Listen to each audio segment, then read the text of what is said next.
여러분 안녕하십니까. 자영업자 수수료 부담을 덜어주기 위해 부산시가 만든 배달앱 동백통이 시범 운영 첫날부터 문제를 일으켰습니다. 연제구 일부 가맹점을 대상으로 한 첫 시행에서 앱이 제대로 작동하지 않았습니다. 곳곳에서 오류가 나자 부산시는 황당한 해명을 내놨습니다. 첫 소식 윤파란 기자가 보도합니다. 부산시 공공배달앱 동백통입니다. 시범 운영 첫날 직접 음식 주문을 해봤습니다. 한식, 중식, 분식 메뉴별로 입점은 돼 있지만 주문받는 가게가 거의 없습니다. 그나마 가능한 식당을 선택해 신용카드 결제를 해봤습니다. 10여 분이 지났지만 감감무소식. 주문 접수가 제대로 된 건지 알 길이 없습니다. 식당도 연락이 닿지 않았습니다. 잠시만 기다리시면 곧 연결해드리겠습니다. 결국 앱 운영사로부터 식당 사정상 결제를 취소한다는 전화를 받았습니다. 주문한 지 30분이나 지난 뒤입니다. 취소가 돼서 일단 안내해 드려야 될 것 같아서 전화 드렸어요. 아, 그래요? 다시 주문해도 그럼 주문이 어려운가요? 네. 곳곳에서 오류가 나자 부산시는 공식적인 시행이 아니라고 해명했습니다. 하루 전 시스템이 불안정해 시범 운영을 미뤘는데 이 결정이 운영사에 제대로 전달되지 않았다는 겁니다. 그러면서 체험단 100명을 선정해 이제서야 베타 테스트를 해보겠다고 밝혔습니다. 어제 저녁에 결정이 된 거라 가지고 아직 거기 대표님한테까지 연락이 안 된 것 같아요. 근데 29일부터 시범 운영인데 29일에 연락이 안 되면은 아니 저녁에 이게 예. 부산시가 약 15억 원의 예산을 들여 만든 동백통은 이미 수차례 개통이 연기됐습니다. 당초 계획대로라면 올해 초 출시했어야 하지만 부산시는 다시 내년 1월로 공식 출범일을 미뤘습니다. MBC 뉴스 윤파란입니다. 바닷고기지만 민물을 좋아해서 기수지역에서 잘 발견되는 물고기가 있죠. 요즘 도심 수영강에 숭어가 부쩍 늘었습니다. 사람 키 높이만큼 뛰어오르기도 하고 수백 마리가 무리를 지어다니며 장관을 연출하는데요. 수영강 숭어떼가 연출하는 가을 무도의 장면, 부산 MBC 카메라가 담아왔습니다. 민성빈 기자입니다.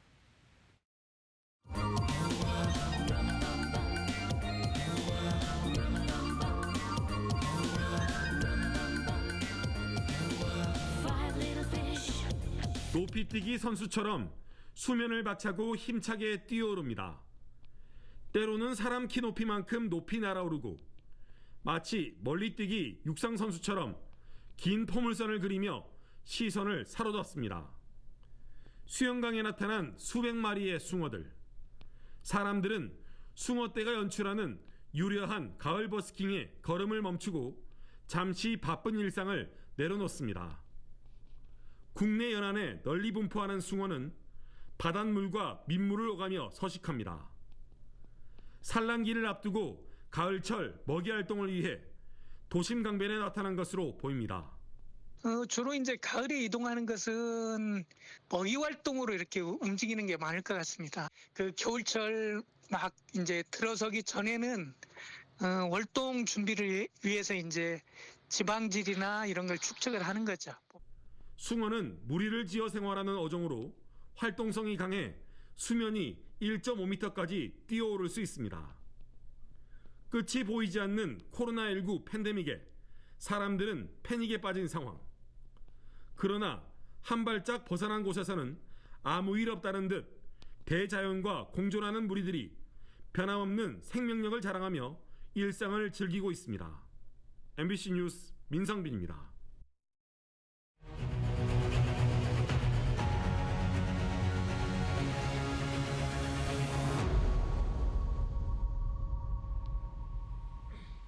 네, 영화제 기획보도 첫 순서입니다.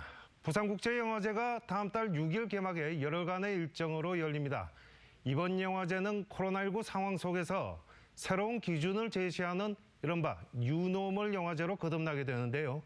웨이버나 넷플릭스 같은 OTT의 온라인 콘텐츠까지 품어내는 여러 가지 신선한 충격을 준비하고 있습니다. 이두원 기자가 보도합니다. 전 세계 1위의 콘텐츠 순위를 기록한 OTT 온라인 콘텐츠인 오징어 게임. 456억 원의 상금이 걸린 극한의 서바이벌 게임에 도전한 사람들의 이야기를 그렸습니다. 무궁화 꽃이 피었습니다 등 우리나라 전통 놀이를 전 세계에 유행시킬 정도입니다. 이처럼 코로나19 팬데믹 시대에서 집에서 OTT를 통해 영상을 시청하는 경향이 두드러지면서 이번 부산국제영화제에는 온스크린 섹션이 새롭게 신설됐습니다. 포스트 코로나 시대를 대비한 것으로 확장되는 영화 산업의 현 주소를 반영한다는 취지입니다. 영화와 시리즈물, 영화 드라마의 경계의 붕괴라는 문화적 혹은 미디어 환경의 변화에 더 주목을 하게 된 겁니다. 온스크린에서는 지옥과 마이네임, 포비든 등 3개의 작품이 선보입니다. 지옥은 최규석 작가의 인기 동명 웹툰을 원작으로 연상호 감독이 연출한 6부작 시리즈. 마이네임은 냉혹한 복수를 그린 김진민 감독의 차기작이고 포비든은 뛰어난 연출력을 검증받은 태국과 미국의 2명의 감독이 반전을 거듭하는 스토리를 선보입니다. 포비든의 경우에는 얼마 전에 개봉했었던 랑종에 가까운 혹은 그와 견줄 만한 뛰어난 호러물이라고 소개해드릴 수 있을 것 같고요. 새 작품은 영화제 기간 중 7일부터 12일까지 각각 2~3차례 극장에서 만나볼 수 있습니다. 부산국제영화제는 앞으로도 콘텐츠 영역을 넓히는 시도를 계속 이어갈 계획입니다. OTT가 저희가 이제 외면할 수 없는 어떤 시대적 흐름에 있기 때문에 저희 영화제에서도 아시아에서는 처음으로 이제 선제적으로 그런 것들을 수용해 나가면서 저희도 저변을 넓히기 위해서 여러 가지 노력을 하고 있다고 할 수 있을 것 같습니다. 한편 영화제 기간에 맞춰 토종 OTT와 부산영상위원회의 의미 있는 기획도 선보입니다. 부산에서 제작된 영화 7편으로 모두 부산국제영화제 역대 출품작입니다. 코로나19라는 특수한 상황 속에 치러질 2번째 영화제입니다. 뉴노멀, 즉 새로운 기준이 필요하다는 시대적 요구 속에 부산국제영화제는 영화와 온라인 콘텐츠의 경계를 허물며 진화하는 모습을 예고하고 있습니다. MBC 뉴스 이두원입니다. 부산의 한 유흥시설에서 직원과 손님 등 지금까지 5명이 집단 감염됐습니다. 사회적 거리두기 단계 완화로 영업이 제한적으로 허용된 지 24일 만입니다. 한편 백신 접종은 속도를 내면서 위중증 환자가 크게 줄어든 것이 수치상으로도 확인됐습니다. 류재민 기자입니다. 지난 6일 부산의 사회적 거리두기 단계가 4단계에서 3단계로 완화되면서 감성주점과 헌팅포차 등 유흥시설의 영업이 밤 10시까지 다시 허용됐습니다. 영업이 재개된 지 24일 만에 부산의 유흥시설에서 첫 집단 감염 사례가 발생했습니다. 부산 진구의 한 감성주점 직원 1명이 확진 판정을 받은 후 607명을 검사한 결과 다른 직원 1명과 이용자 3명이 추가 감염됐습니다. 지난 4월과 6월 유흥시설발 연쇄 감염으로 한 차례 홍역을 치른 부산에서 또다시 유흥시설 내 집단 감염이 발생한 겁니다. CCTV가 있긴 합니다만 어둡고 그 개인을 식별할 수 있는 정도는 아니어서 저희가 밀접 접촉 부분에 대해서 확인을 하는데 어려움을 겪고 있고. 다행인 건 위중증 환자가 줄었다는 점인데 보건당국은 백신 접종 효과가 나타난 것으로 분석했습니다. 실제로 이번 달 위중증 환자 비율은 1.3%. 백신 접종이 이루어지기 전 최고 5.9%까지 기록했던 것과 비교하면 백신 접종률이 올라가면서 감소세가 뚜렷합니다. 하지만 여전히 델타 변이 바이러스 검출률이 거의 100%에 달하고 추석 연휴 감염 여파가 남아있는 상황에서 다음 달 초 공휴일과 대체 휴무로 인한 2차례 연휴, 이동량도 늘어날 것으로 보여 확산될 우려가 큽니다. 주요 위험 요인은 공동생활, 취식을 통한 밀접 접촉과 반복 노출입니다. 단폭철 여행이나 모임은 가능하시면 좀 자제해 주시기를 부탁드립니다. 부산시 방역당국은 다음 주부터 적용될 사회적 거리두기 단계를 다음 달 1일 발표할 예정입니다. MBC 뉴스 류재민입니다. 요즘 아침 저녁으로 날씨가 부쩍 선선해졌습니다. 가정이나 사무실에서 전기 히터를 벌써부터 꺼내서 쓰고 있는 분들도 계실 텐데요. 그런데 주의를 기울이지 않을 경우 순식간에 불이 날 수 있습니다. 저희가 실제로 실험을 통해 살펴봤습니다. 현지호 기자가 취재했습니다. 일반 가정집과 비슷한 조건의 화재 실험 현장. 침대 옆에 전기 히터가 켜져 있습니다. 새하얀 연기가 침대 위 수건에서 불과 8분 만에 조금씩 피어오르더니 순식간에 불꽃이 올라와 주변으로 퍼집니다. 이렇게 면 소재로 된 침구류의 경우 화재가 날 경우 불이 주변으로까지 옮겨 붙을 수도 있습니다. 일교차가 큰 날씨 속에 점차 전열기 사용이 느는 시기. 각별한 주의가 필요합니다. 전기 히터는 작동 시 고열이 발생하기 때문에 근처에 타기 쉬운 물건을 가까이 두지 않고 그리고 사용하지 않을 때는 전원을 반드시 꺼두셔야 됩니다. 해마다 전열기 사용 부주의로 인한 화재는 계속되고 있습니다. 지난 3년간 부산에서는 매년 10건 이상 전기 히터 관련 화재 38건이 발생했습니다. 인명피해로 이어지는 경우도 있어 올해는 벌써 부상자가 10명에 이릅니다. 복사열에 의해서 화재가 옮겨 붙기 때문에 화재에 인접하지 않은 가연물로다가도 갑작스럽게 크게 화재가 확대되는 그런 현상입니다. 전기 히터를 켜둔 채 자리를 비우거나 장시간 사용할 때 화재 위험은 더 커집니다. MBC 뉴스 현지호입니다.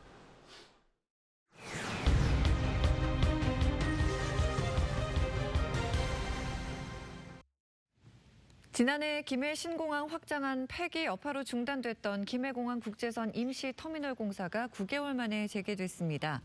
한국공항공사 부산본부는 코로나19 이후 국제선 이용객이 늘어날 것에 대비해 연간 약 200만 명의 이용객을 추가로 수용할 수 있는 임시터미널 공사를 지난달에 다시 시작했으며 오는 2024년에 완공될 예정이라고 밝혔습니다. 코로나19 사태가 발생하기 이전인 지난 2019년 한 해 김해공항 이용객이 959만 명을 기록해 포화 상태라는 지적을 받아왔습니다. 2030 부산 월드엑스포 유치비는 오늘 서울 광화문 D타워에서 현판식을 열고 그동안 세종과 서울 두 곳에서 운영하던 사무처를 통합 이전에 본격적으로 운영한다고 밝혔습니다. 40여 명의 인력이 근무하는 유치비 사무처는 김영주 유치위원장을 비롯해 사무총장과 본부장 8개 팀으로 구성됩니다. 유치위는 다음 달에 개막하는 두바이 엑스포를 계기로 해외 유치 활동에 나서며 오는 12월 국제박람회기구 총회에서 열릴 유치 희망국 경쟁 프리젠테이션을 준비할 계획입니다.